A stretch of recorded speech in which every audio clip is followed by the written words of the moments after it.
देख रहे हैं effective theory of collision. Effective theory of collision. तो देखिए इफेक्टिव थ्योरी ऑफ कॉलिजन क्या कहती है कि whenever there is a reaction between the reactant molecules and they change into product, this process is not taken place only in one step.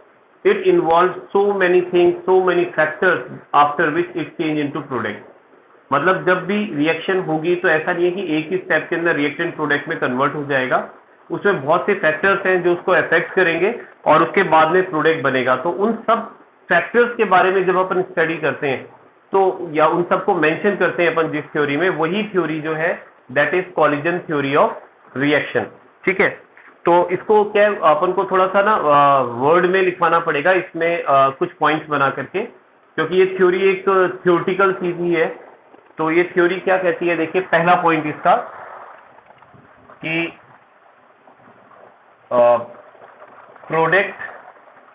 Product form in any reaction is the result of collisions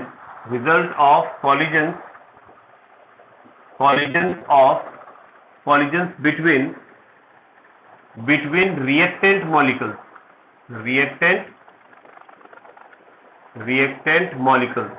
जो आपके पास reactant molecules हैं, उनके बीच में जो collisions होता है उसके resultant हमारे पास प्रोडक्ट की फॉर्मेशन होती है किसी भी रिएक्शन के अंदर। ठीक है, लेकिन दूसरा पॉइंट ये कहता है कि जितने भी कॉलिजन्स होते हैं उन सभी कॉलिजन के रिजल्टेंट हमारे पास प्रोडक्ट नहीं बन पाता। ठीक है ना, तो ध्यान रखना all the collisions cannot change reactant into product। क्योंकि जितने भी कॉलिजन्स हैं वो सब के सब रिएक्टेंट को प्रोडक्ट में कन्वर्ट नहीं करते हैं। जैसा हमने कहा कि केवल वही रिएक्टेंट प्रोडक्ट में कन्वर्ट होते हैं जिनके कॉलिजन इफेक्टिव होते हैं। ठीक है, तो थर्ड पॉइंट है only those reactant change into product during reaction whose collisions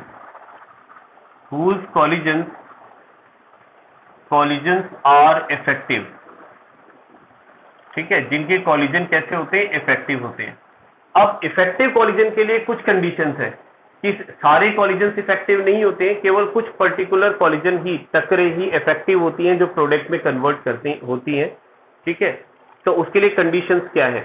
अच्छा, अगर हमें अब इफेक्टिव कॉलिजन को डिफाइन करना हो तो हम ये भी कह सकते हैं कि इफेक्टिव कॉलिजन क्या है। ठीक है, हुज कॉलिजन्स आर इफेक्टिव। तो हम ये कह सकते हैं कि effective collisions are those by which reactant changes into product। मतलब वो कॉलिजन्स जिससे रिएक्टेंट जो है वो प्रोडक्ट में कन्वर्ट हो जाए, प्रोडक्ट में चेंज हो जाए, वो सारे कॉलिजन हम इफेक्टिव मान रहे हैं। ठीक है, अब इफेक्टिव कॉलिजन के लिए कुछ कंडीशंस हैं। ठीक है, अब कंडीशंस क्या है, there are some conditions for effective collision के लिए कुछ कंडीशंस है। पहली कंडीशन क्या है, पहली कंडीशन अगर हम कहते हैं एनर्जी बैरियर। देखिए एनर्जी बैरियर। ठीक है, एनर्जी बैरियर से यहां पर क्या मतलब है, एनर्जी बैरियर से मतलब है कि देखो एक एनर्जी जो रिएक्टेंट मॉलिक्यूल्स है उनके लिए एक बैरियर होता है एनर्जी का। अगर वो उस बैरियर को क्रॉस कर जाते हैं तो ही उनके पास में इतनी सफिशिएंट एनर्जी होती है कि वो प्रोडक्ट में कन्वर्ट हो सके, ठीक है। और वो जो एनर्जी बैरियर है उसको अपन क्या कह रहे हैं, उसको एक्टिवेशन एनर्जी कह रहे हैं। तो जिनके पास वो एक्टिवेशन एनर्जी है वही प्रोडक्ट में कन्वर्ट होते हैं, उससे कम वाले प्रोडक्ट में कन्वर्ट नहीं होते। ये हमने कल पढ़ा था कि एक्टिवेशन एनर्जी किसे कहते हैं। तो यहां एनर्जी बैरियर में आप लिख सकते हैं कि ओनली दोज मॉलिक्यूल्स या ओनली दोज रिएक्टेंट लिख दें, reactant can change into product by collisions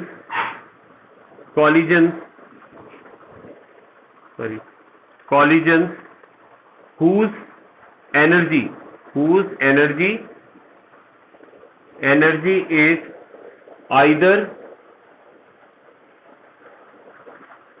either equal or greater than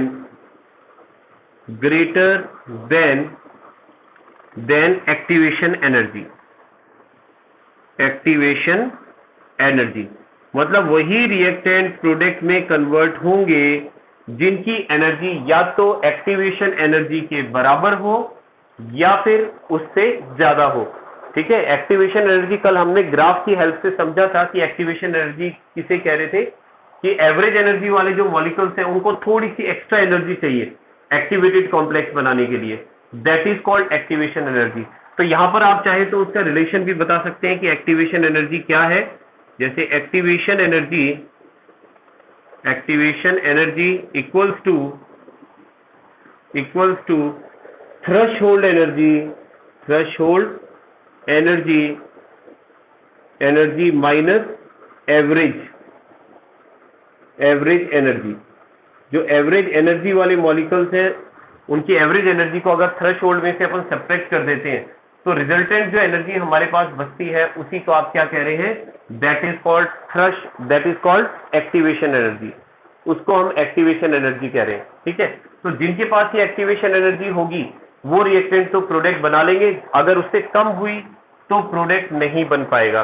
तो ये एनर्जी बैरियर भी इसके अंदर काफी इंपॉर्टेंट रोल प्ले करता है, ठीक है। तो ये तो पहला फैक्टर हो गया, इसके अंदर पहली कंडीशन होगी कि एनर्जी बैरियर भी इसको अफेक्ट करेगा। दूसरी कंडीशन क्या है, इसको रफ कर रहा हूं बेटा, आप चाहे तो स्क्रीनशॉट ले सकते हैं, राइट साइड का दिख रहा नहीं है, जस्ट 10 मिनट। अब आई थिंक दिख जाएगा,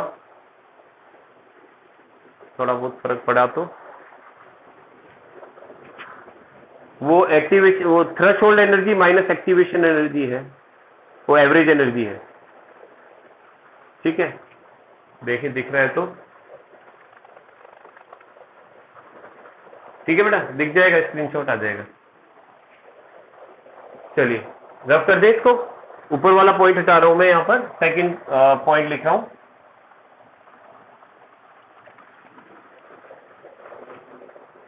ओके, तो देखिए ये तो बात हुई है एक्टिवेशन एनर्जी के बारे में, ठीक है। अब एक्टिवेशन एनर्जी के बाद अगर हम बात करें, एनर्जी बैरियर के बाद अगर हम बात करें तो दूसरा जो फैक्टर होता है जो इसको अफेक्ट करता है वो होता है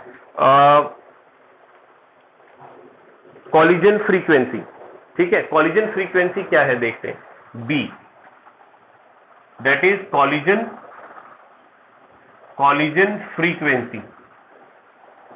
फ्रीक्वेंसी। तो देखो कॉलिजन तो टकरे होती है, और फ्रीक्वेंसी का मतलब क्या होता है, जैसे एक सेकंड में कोई भी चीज कितनी बार हो रही है या एक मिनट में कितनी बार हो रही है, तो पर मिनट या पर सेकंड कोई भी चीज हो रही है उसको आप फ्रीक्वेंसी में काउंट करते हैं। तो the number of collision taking place among the molecules in unit volume of a reaction mixture पर सेकेंड, ठीक है। तो आप देखिए इसको अपन डिफाइन कर सकते हैं कि number of collision taking place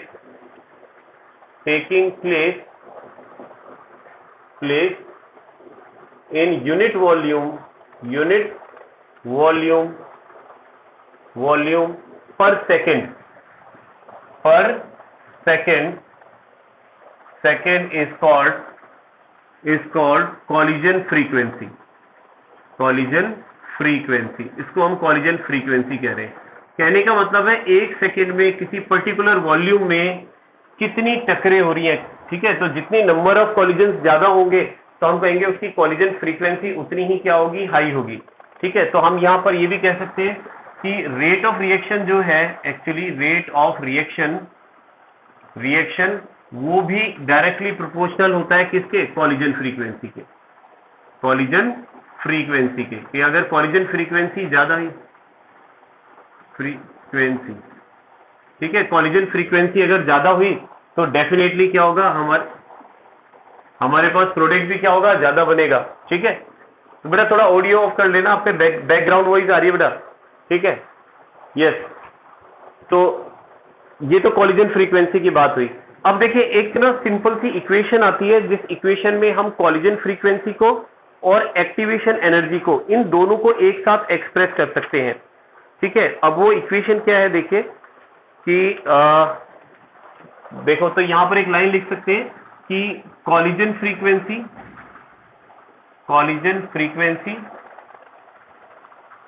frequency जिसको आप ZAB से डिनोट कर रहे हैं, एंड एक्टिवेशन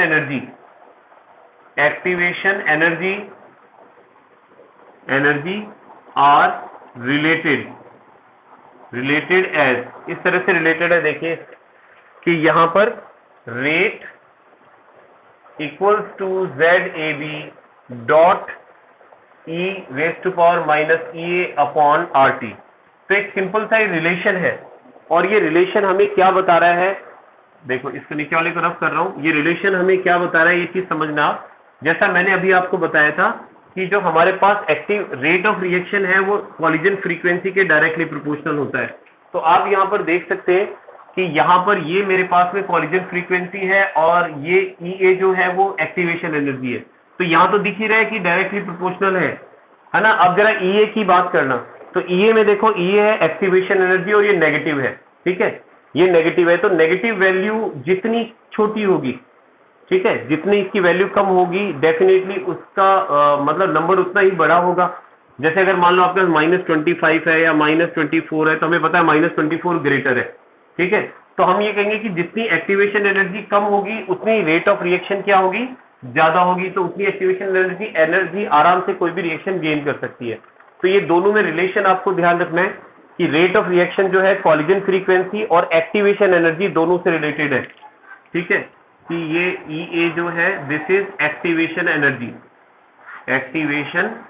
एनर्जी है, और साथ में R जो है ना बेटा ये कांस्टेंट है, ठीक है। R को आप वो गैस कांस्टेंट जो कहते हैं वही है, ये गैस कांस्टेंट, और T जो है ये टेम्परेचर का एक्सप्रेस कर रहा है, ठीक है। और E जो है ये लॉग का बेस की तरह काम में आता है, ये लॉगरिथम के लिए यूज में आता है, बाकी इसकी वैल्यू नहीं पुट करनी पड़ती है हमें, ये केवल एक एक्सप्रेशन है, इससे न्यूमेरिकल नहीं आएगा आपके पास में, ठीक है। लेकिन आपको ये जरूर ध्यान रखना है कि दोनों में रिलेशन क्या है। इसके बाद एक तो ये हो गया फैक्टर कॉलिजन फ्रीक्वेंसी का।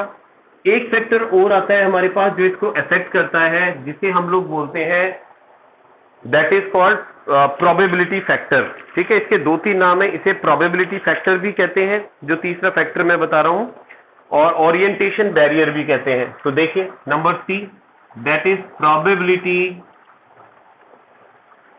प्रोबेबिलिटी फैक्टर, ठीक है। और इसको ओरिएंटेशन बैरियर के से भी अपन एक्सप्लेन कर सकते हैं, ओरिएंटेशन बैरियर, ठीक है। अब मेरी बात समझना गौर से, देखिए किसी भी रिएक्शन को प्रोडक्ट बनाने के लिए हो सकता है कि एक्टिवेशन एनर्जी की जरूरत हो, तो चाहे आप उसको एक्टिवेशन एनर्जी कितनी भी प्रोवाइड कर दें, उसकी कॉलिजन फ्रीक्वेंसी कितनी भी हाई कर दें, लेकिन अगर उसका ओरिएंटेशन सही नहीं है कॉलिजन के टाइम पर, तो वो कभी भी सही प्रोडक्ट नहीं बनाएगा या फिर रिएक्शन नहीं होगी। ये बिल्कुल वैसे ही है जैसे मान लीजिए अगर आपको ये दीवार तोड़नी है सपोज, ठीक है, you want to break this wall, और अगर आपका ओरिएंटेशन इस तरफ है, आप हथौड़ा यहां मार रहे हो, दीवार पीछे नहीं टूट सकती, ठीक है। तो ऐसी जब रिएक्शन के अंदर रिएक्टेंट आपस में टकरा रहे हैं और वो सही दिशा से, सही डायरेक्शन से नहीं टकरा रहे, तो रिजल्टेंट प्रोडक्ट नहीं बन सकता।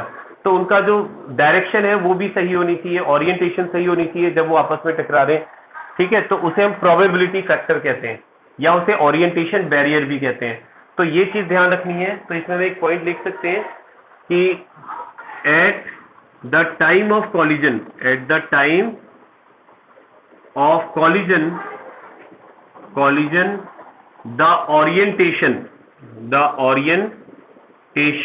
ऑफ reactant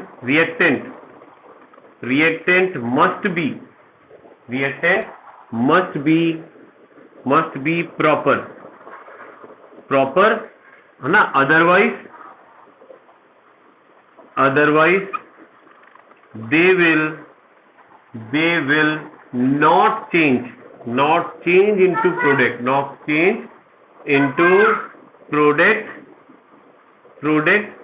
ठीक है, वो प्रोडक्ट में कन्वर्ट नहीं होंगे चाहे उनकी एनर्जी कितनी भी हो, ठीक है। How great they have the energy, ठीक है।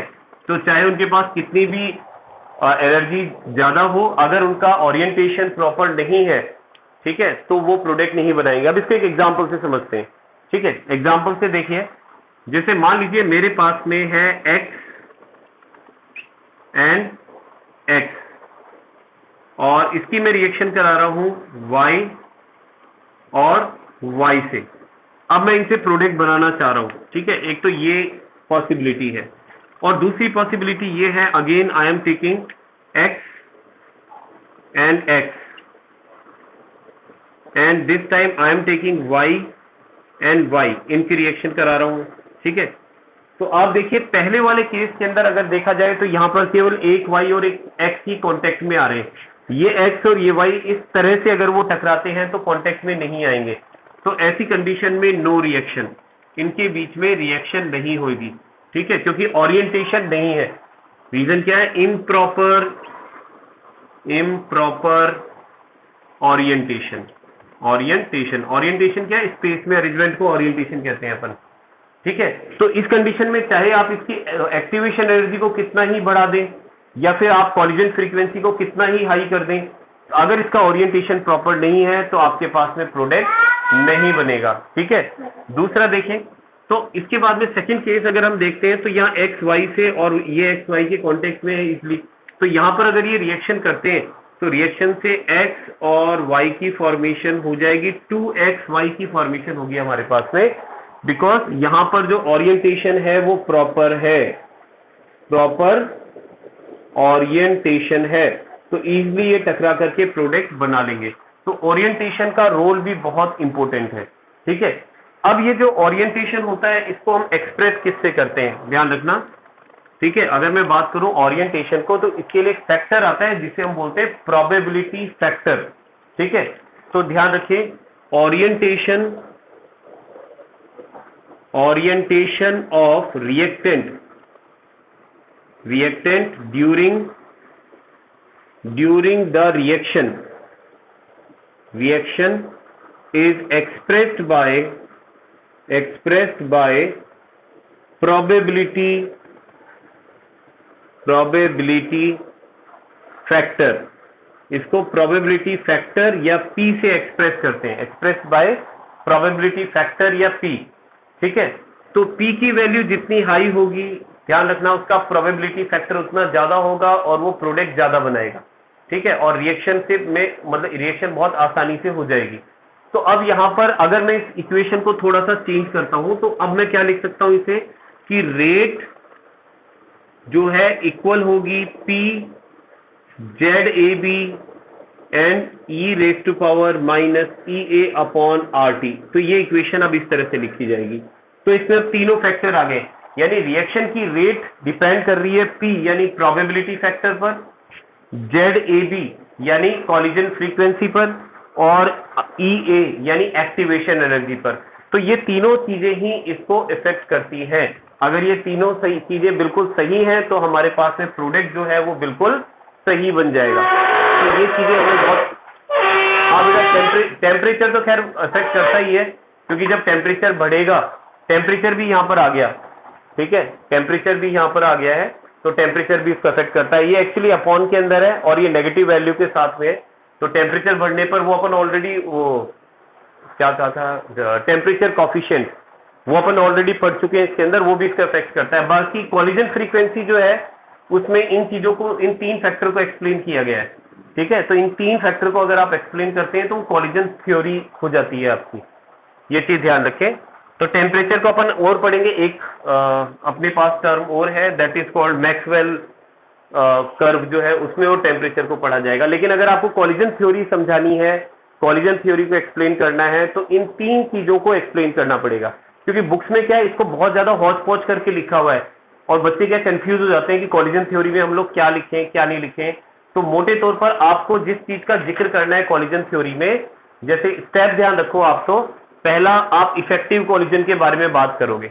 आप कहोगे कि रिएक्शन में रिएक्टेंट आपस में कोलाइड करते हैं और टकरा करके प्रोडक्ट बनाते हैं, but all the reactant can not change into product, only those reactant can change into product whose collisions are effective, जिनके कॉलिजन क्या होते हैं, इफेक्टिव होते हैं। अब इफेक्टिव कॉलिजन की मैंने कंडीशंस बताई क्या है। पहली कंडीशन है इफेक्टिव कॉलिजन के लिए कि एक्टिवेशन एनर्जी प्रॉपर हो, या तो एक्टिवेशन एनर्जी से ज्यादा एनर्जी हो रिएक्टेंट में, या उसके बराबर तो होनी चाहिए। अगर उससे कम हुई तो रिएक्टेंट प्रोडक्ट नहीं बना पाएगा। दूसरा हमने कहा कि हो सकता है एक्टिवेशन एनर्जी है उसके पास में, बट उसका ओरिएंटेशन सही नहीं है, स्पेस में सही ढंग से नहीं।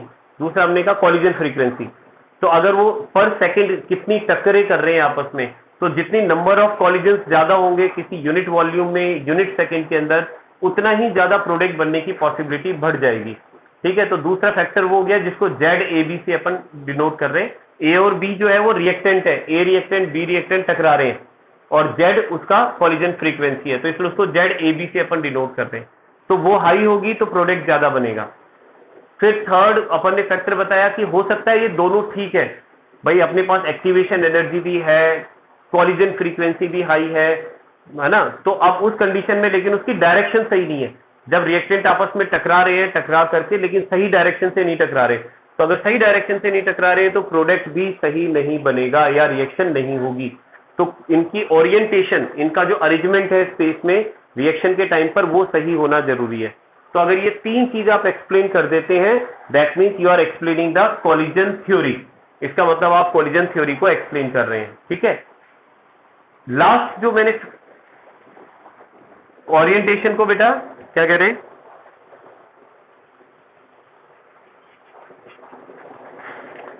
ओरिएंटेशन को चेंज एक्चुअली हम नहीं कर सकते। उसके अंदर एक ये होता है कि आप उसमें सिलेक्शन ऑफ रिएक्टेंट आपके बस में है, कि आप जो रिएक्शन के अंदर रिएक्टेंट ले रहे हो वो आपने किस तरह का लिया है, जिसके अंदर रिएक्टेंट किस डायरेक्शन के अंदर है।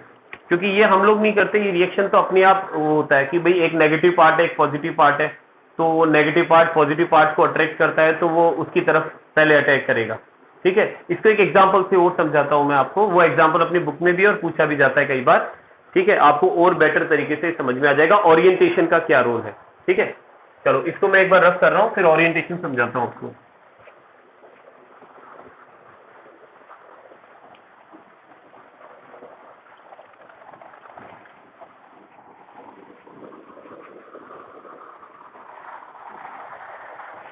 चलिए बात करते हैं ओरिएंटेशन की। तो इसका एक सिंपल से एग्जांपल लेते हैं इसको समझने के लिए कि ओरिएंटेशन प्रॉपर किस तरह से नेसेसरी होता है।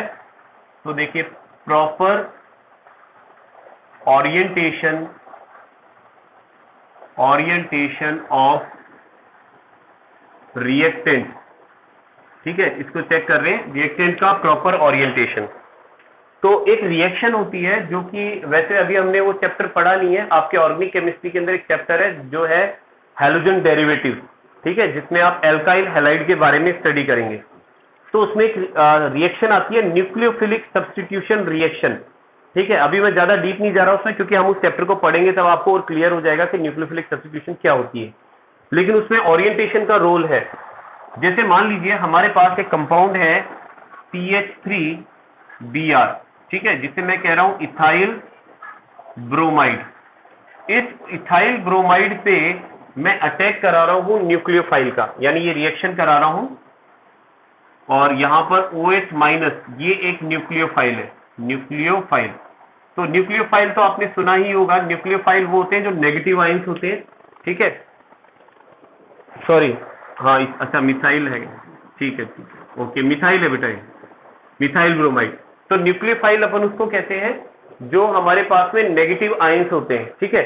अब यहाँ दो पॉसिबिलिटी है, हो सकता है कि ये न्यूक्लियोफाइल जो है वो Br की तरफ से अटैक करे, और हो सकता है न्यूक्लियोफाइल पीछे से अटैक करे। तो यहाँ मैं दोनों पॉसिबिलिटी लेता हूँ कि रिएक्शन कौन से ओरिएंटेशन में तो होगी और कौन से ओरिएंटेशन में नहीं होगी।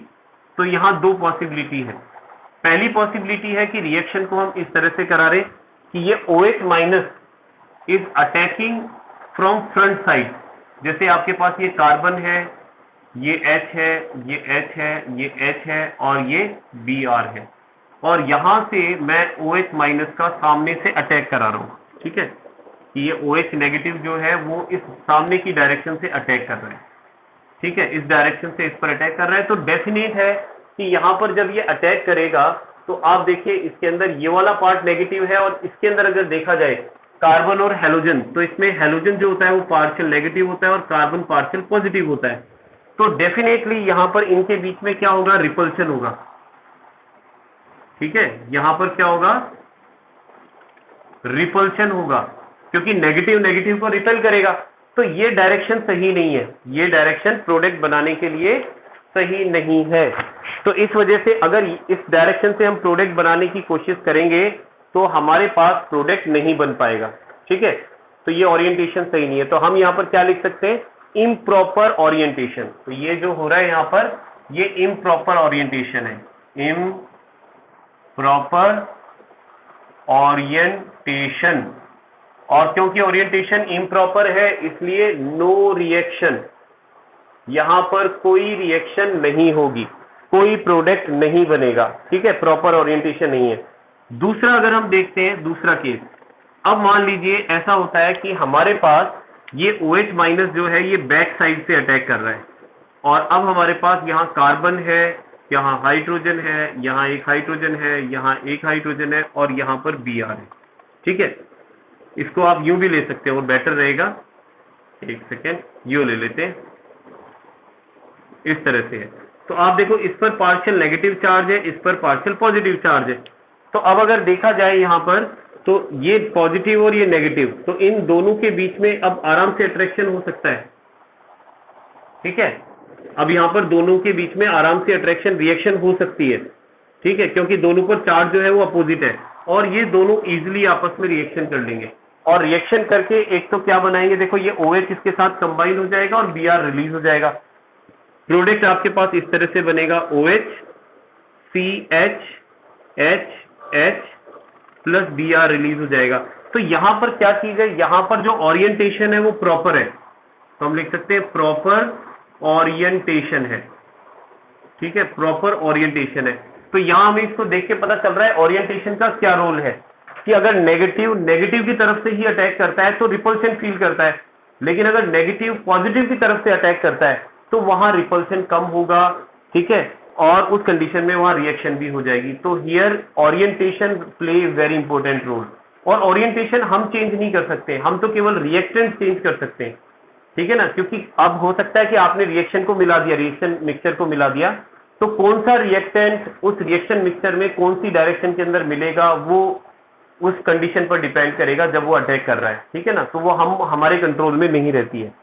लेकिन मोस्ट प्रोबेबली क्या होता है, हम ये जरूर हमें पता रहता है कि इससे ये प्रोडक्ट बन रहा है तो डेफिनेटली इसने इस डायरेक्शन से अटैक किया होगा, हमें ये जरूर पता रहता है कि इसमें इस डायरेक्शन से अटैक किया, क्योंकि अब इसमें जो प्रोडक्ट बनता है, अगर आप जैसे NaOH की रिएक्शन इससे कराते हैं तो मिथाइल अल्कोहल बनता है, मिथाइल अल्कोहल बनता है। तो इसका मतलब यह है कि यहाँ पर इसने जरूर बैक साइड से अटैक किया है, तभी इसके अंदर ये प्रोडक्ट बना है, ठीक है। तो this is the role of orientation. इसको रफ कर दो बेटा मैं, ठीक है, चलिए।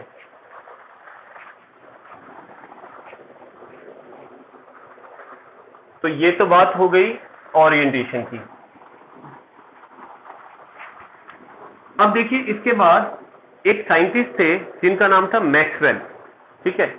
मैक्सवेल ने क्या किया, एक इक्वेशन दी थी बहुत ही इंटरेस्टिंग, जो अभी अपन ने टेम्परेचर की बात की थी, कि हमने कहा था कि हर 10 डिग्री सेल्सियस टेम्परेचर बढ़ाने पर जो रिएक्शन मिक्सचर जो है उसकी रेट प्रोडक्ट बनने की जो है वो लगभग दुगनी हो जाती है। उसने इसको थ्योरेटिकली प्रूव किया डायग्रामेटिकली प्रूव किया, अपने ग्राफ की हेल्प से प्रूव करके बताया कि रिएक्शन मिक्सचर जो है, अगर उसका टेम्परेचर आप 10 डिग्री बढ़ा रहे हैं तो किस तरह से उसका जो मतलब रिएक्टेंट से प्रोडक्ट बनने की रेट है वो डबल कैसे होगी। ठीक है, उसे हम क्या बोलते हैं, जो उसने रिलेशन दिया था, जो इक्वेशन दी थी, उसे मैक्सवेल मोस्ट प्रोबेबल कर्व के नाम से भी हम जानते हैं। तो एक बार अपन उसके बारे में बात कर लेते हैं। तो हेडिंग है अपने पास में इसकी। यस बेटा, कोई कुछ कहना चाह रहे? हाँ बोलो बेटा। यस, हाँ बोलो बेटा, क्या नाम है आपका, कौन बोल रहे हैं, तो ये तो बताओ पहले। Yes, so our next topic is energy distribution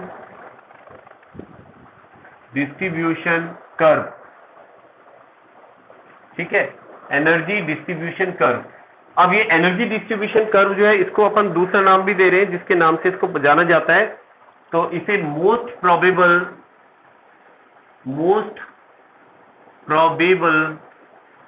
kinetic energy curve भी कहा जाता है। ठीक है, एक नाम और है इसका, इसे मैक्सवेल कर्व भी कहा जाता है। ठीक है, ये सारे इसी के नाम में, ध्यान रखना, किसी भी नाम से इस क्वेश्चन को पूछा जा सकता है। और साथ में इसको यह भी पूछा जा सकता है, curve showing effect of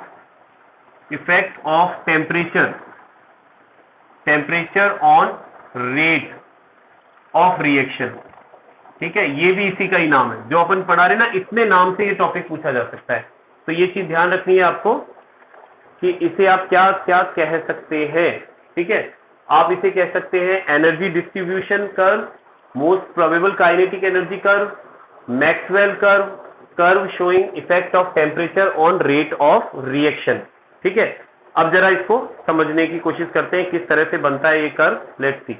yes, देखिए, तो एक डायग्राम बना रहा हूं मैं आपके सामने, उस डायग्राम को अपन समझेंगे किस तरह से है ये। तो देखो, मैक्सवेल ने क्या किया कि दो एक्सिस पर, एक पर तो फ्रैक्शन ऑफ मॉलिक्यूल्स और एक पर एनर्जी को लिया और एक सिंपल सा कर्व बनाया।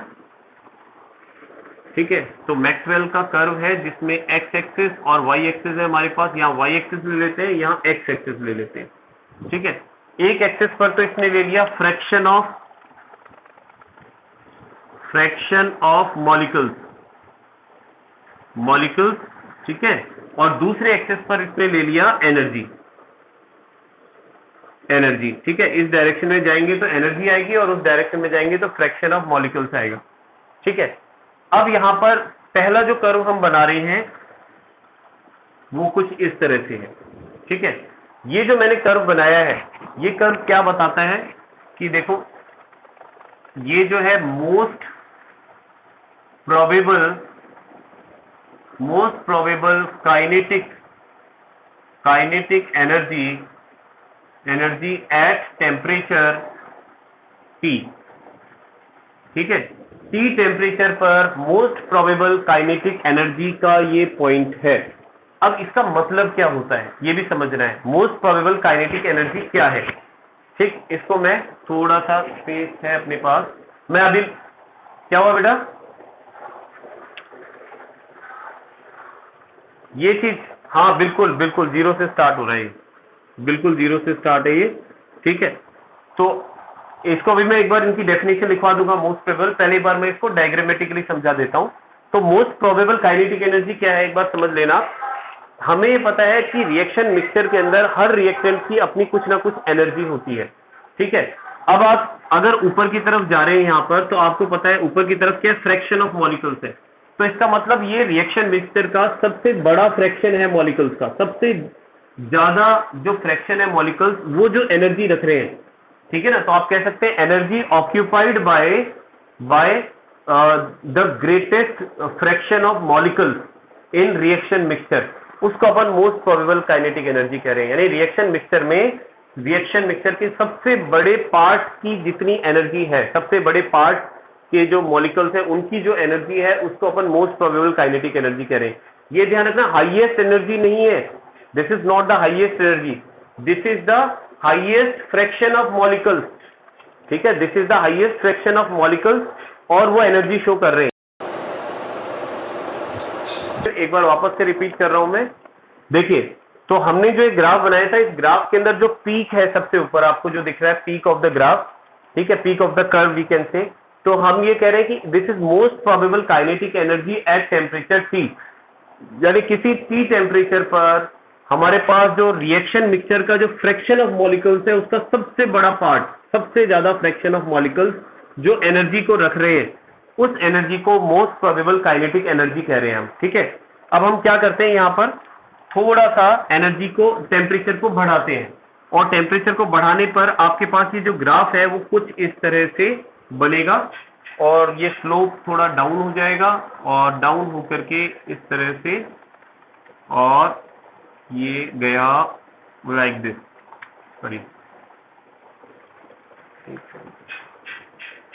लाइक दिस, इस तरह से आगे की तरफ जा रहा है, ठीक है। इसको और आगे बढ़ा देते हैं अपन, एक्स एक्सिस को, इस तरह से आगे की तरफ जाएगा, ठीक है।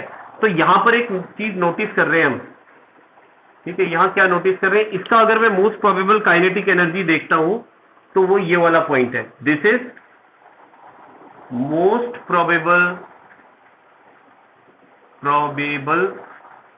Kinetic energy at temperature T plus 10 degree Celsius, ठीक है। तो अब एक चीज तो हमें नजर आ रही है कि दोनों ग्राफ में हमारे पास 10 डिग्री सेल्सियस का डिफरेंस है, ये 10 डिग्री कम पर है और ये 10 डिग्री ज्यादा पर है, ठीक है। और ये दोनों के most probable kinetic energy show करने वाले हमारे पास में पीक है, ठीक है। अगर हम इन दोनों को ऑब्जर्व कर रहे हैं तो हम एक चीज देख रहे हैं यहां पर कि जब मैंने थोड़ा सा टेम्परेचर बढ़ाया, 10 डिग्री टेम्परेचर बढ़ाया, तो जो मोस्ट प्रोबेबल काइनेटिक एनर्जी है वो यहां से ज्यादा एनर्जी की तरफ शिफ्ट हो गई है, आप देखो, यानी जो फ्रैक्शन ऑफ मॉलिक्यूल्स जितनी एनर्जी रख रहे थे पहले, सबसे बड़ा फ्रैक्शन ऑफ मॉलिक्यूल जो एनर्जी रख रहा था वो यहां तक थी, ठीक है, लेस एनर्जी है, और जब अपन ने टेम्परेचर बढ़ाया तो वो एनर्जी थोड़ी सी आगे चली गई, ग्रेटर एनर्जी की तरफ चला गया है वो, ठीक है ना। अब मोस्ट प्रोबेबल काइनेटिक एनर्जी जो है वो यहां पर ज्यादा एनर्जी वाली डायरेक्शन के अंदर है। दूसरी बात ये कि यहां मैं एक लाइन और ड्रॉ कर रहा हूं, देखिए इस लाइन के अंदर यहां एक लाइन ड्रॉ कर रहा हूं, और ये लाइन जो है ये शो कर रही है एक्टिवेशन एनर्जी को, एक्टिवेशन एनर्जी, ठीक है। तो एक्टिवेशन एनर्जी जो है ना, अब समझना मेरी बात को, एक्टिवेशन एनर्जी दोनों के लिए डिफरेंट है। अगर हम बात करें पहले T प्लस 10 डिग्री सेल्सियस पर, तो ये जो रेड डॉट मैंने बनाए हैं, रेड डॉट वाला जो एरिया है, ये एरिया बता रहा है कि केवल T डिग्री सेल्सियस पर एक्टिवेशन एनर्जी से ज्यादा एनर्जी रखने वाले जो अपने पास मॉलिक्यूल्स हैं वो ये हैं, ठीक है। तो यहां पर मैं इसको लिख रहा हूं, ये है आपके पास में, इस एरिया को ना ABC दे देते हैं, this is A, this is B and this is suppose C, ठीक है। तो एरिया ABC, ठीक है, ये क्या है, ये किसके इक्वल है, this is the energy of molecules having greater energy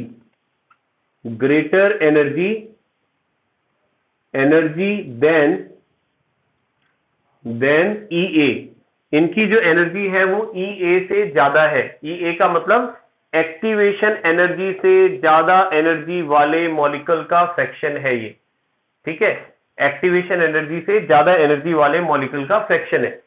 और अब हमने क्या किया, हमने टेम्परेचर को बढ़ा दिया, तो टेम्परेचर को जब हमने 10 डिग्री सेल्सियस बढ़ाया तो वो जो एरिया है ना, कहां पर, अच्छा एरिया ऑफ, एक second, area ABC is the energy, बिल्कुल, एक सेकेंड, ये आ जाएगा आपके पास, area ABC is molecules having greater energy than EA, अब ठीक है ना, ऐसे कर लो। और ये दूसरा जो है हमारे पास, एक सेकेंड, इसको ओपन कर दूं मैं, यस, तो ये दूसरा एरिया है अपने पास, ठीक है।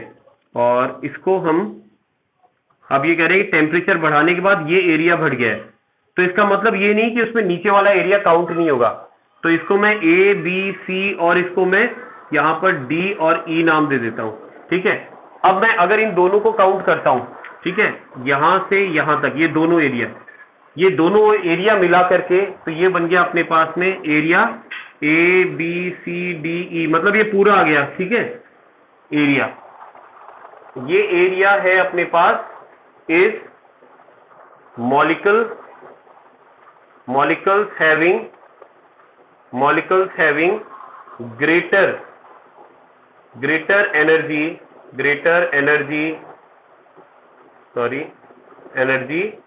than EA, एक्टिवेशन एनर्जी से ज्यादा एनर्जी वाले मॉलिक्यूल्स का एरिया है। तो आप एक चीज नोटिस कर रहे हैं इसमें कि जब आपने 10 डिग्री सेल्सियस इंक्रीज किया, तो जो एक्टिवेशन एनर्जी से ज्यादा वाला एरिया था, जैसे पहले ये एरिया था T डिग्री सेल्सियस पर, और ये ऊपर वाला जो एरिया है वो है 10 degree T plus 10 degree Celsius पर, ये T डिग्री सेल्सियस पर था, और ये T प्लस 10 डिग्री सेल्सियस पर ये एरिया है। तो एक्टिवेशन एनर्जी से ज्यादा एनर्जी रखने वाले एरिया जो है वो पहले से ज्यादा बढ़ गया, मतलब इसमें दोनों इंक्लूड हो गए, ठीक है। तो क्योंकि एरिया बढ़ गया है, that means number of reactant molecules double हो गए हैं, क्योंकि इसका एरिया उससे डबल है। अगर टोटल अपन ये एरिया को कंपेयर करें ना इस तरह से कि area A B C D E is 2 into area A B C, ठीक है, ए बी सी, तो इस छोटे वाले एरिया के कंपैरिजन में डबल हो गया एरिया टेम्परेचर 10 डिग्री सेल्सियस बढ़ाने पर। इसी वजह से रिएक्शन की रेट भी डबल हो जाती है, ठीक है। इसी वजह से रिएक्शन की रेट जो है वो भी क्या हो जाती है, डबल हो जाती है। तो इसको जब अपन को एक्सप्लेन करना होता है, इनमें किन बातों को आपको एक्सप्लेन करना है जब इसके बारे में पूछा जाता है, ठीक है। पॉइंट नंबर 1 जो आपको बताना है, on increasing 10 degree Celsius temperature, ठीक है, on increasing 10 degree Celsius temperature the peak of most probable kinetic energy shift towards greater energy side, ठीक है, ये ज्यादा एनर्जी की तरफ शिफ्ट हो जाता है। पीक डेटा में ये यहां से यहां इस तरफ शिफ्ट हो गया है, ठीक है। दूसरा कि यहां पर but the fraction of molecules having most probable kinetic energy decreases, यानी उन मॉलिक्यूल का फ्रैक्शन जो मोस्ट प्रोबेबल काइनेटिक एनर्जी रख रहे हैं वो पहले से थोड़ा सा कम हो जाता है, ठीक है। तीसरा point, on increasing 10 degree Celsius temperature the area having more than activation energy, ठीक है, या area of molecules having greater than activation energy is become double, वो क्या हो जाता है, डबल हो जाता है। ये यहां पर दिखाई दे रहा है हमको, डबल हो गया एरिया।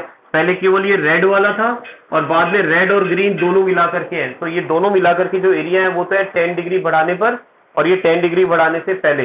तो अब जो नया वाला एरिया है वो पहले वाले के कंपैरिजन में डबल हो गया है। तो ये क्या प्रूव कर रहा है, ये ग्राफ ये प्रूव कर रहा है कि हर 10 डिग्री सेल्सियस टेम्परेचर बढ़ाने पर जो एक्टिवेशन से ज्यादा एनर्जी वाले मॉलिक्यूल्स हैं वो दुगने हो जाते हैं। इसी वजह से रेट ऑफ रिएक्शन भी दुगनी हो जाती है, डबल हो जाती है। ये इसका सिग्निफिकेंस है। इस कर्व को हम क्या कहते हैं, most probable kinetic energy curve. हाँ बेटा कुछ बोल रहे हैं?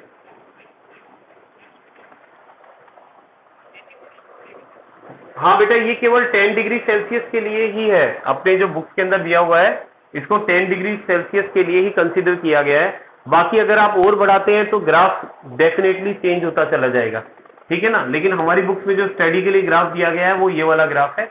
हाँ, अगर मान लीजिए आप 10 की जगह 20 बढ़ाते हैं तो 20 बढ़ाने पर मतलब 2 टाइम्स डबल होगा तो 4 टाइम हो जाएगा। तो ये एरिया, ये जो लाइन इधर जा रही है इसकी बजाय ये और आगे से जाएगी, यानी इसके कंपेरिजन में 4 गुना बढ़ जाएगा, ठीक है। लेकिन उसको फिर एक्सप्रेस करना थोड़ा मुश्किल हो जाता है भाई, डबल को शो करना तो फिर भी आसान है, लेकिन 4 टाइम इंक्रीज करोगे तो ग्राफ को बहुत ध्यान रखना पड़ेगा। अब इसमें देखो सावधानी ग्राफ बनाने में क्या रखनी है आपको, कभी भी ध्यान रखना दूसरा वाला T प्लस 10 डिग्री वाला कभी इसके बराबर या इससे ऊपर नहीं जाएगा। यह ध्यान रखना, दूसरा वाला जो अपन ने कर्व बनाया वो नीचे ही रहना चाहिए और आगे ही रहना चाहिए, क्योंकि एग्जामिनर जब कॉपी चेक करता है ना बेटा, देखते ही पता चल जाता है आपका डायग्राम सही है या गलत है। अगर ये 2 आपने गलतियां कर दी तो उसको सीधा काट देगा, वो आगे चेक ही नहीं करेगा उसको, क्योंकि वो सोचेगा कि स्टूडेंट को नहीं पता कि ये कर्व कैसे बनता है। तो ये चीज ध्यान रखें कि जो अपने पास t + 10 डिग्री वाला कर्व है, इसको इससे आगे शिफ्ट करना है, और दूसरा इससे डाउन जाएगा, वो आगे तो जाएगा लेकिन डाउन जाएगा, ठीक है ना। ये दो बातों का। और तीसरी बात ये ध्यान रखनी है कि ये वाला एरिया और ये वाला एरिया लगभग बराबर रखना है, क्योंकि जब टोटल एरिया आएगा उस पहले वाले एरिया का डबल हो जाएगा, ठीक है ना। इसमें भी बहुत ज्यादा डिफरेंस नहीं होना चाहिए, क्योंकि जब बहुत ज्यादा डिफरेंस दिखेगा तो इसका मतलब आपने कर्व को सावधानी से नहीं बनाया। तो ये तीन चीजें आप इसको बनाते समय ध्यान रखें। और ये क्वेश्चन भी कई बार पूछा जा चुका है, 10 सालों में कम से कम 3 बार मान के चल रहे आप, ये आ चुका है। तो यानी आ जाता है ये कभी कभार क्वेश्चन, तो ये आपको आना चाहिए। तो अब इसमें ज्यादा नहीं बचा है, अपना एक क्लास का ये लेक्चर है, तो ये चैप्टर जो है आगे कंप्लीट हो जाएगा। और इस चैप्टर से रिलेटेड जो डाउट्स वगैरह हैं वो आप मेरे से